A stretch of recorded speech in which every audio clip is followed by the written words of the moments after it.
Benvenuti al Meteo. Arriva l'anticiclone africano sull'Italia ed è quasi estate sul nostro territorio. Ci aspettano infatti giornate molto miti per il periodo. Vediamo insieme il dettaglio di martedì 30 marzo.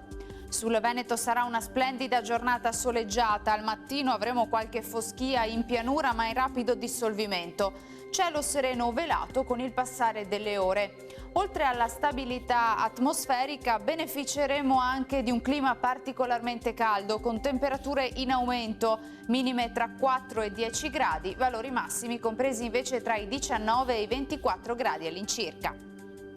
Nessuna novità poi se ci spostiamo sul Friuli Venezia Giulia, tanto sole vedete anche qui su tutti i settori, cielo sereno al massimo con poche nubi sparse. Temperature minime tra 6 e 11 gradi, massime sui 19-23 gradi.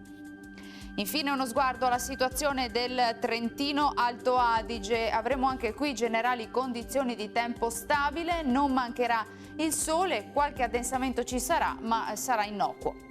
Temperature minime intorno a 7-10 gradi, massime sui 26 all'incirca. Dal Meteo di Antena 3 per ora è tutto, grazie per l'attenzione e arrivederci.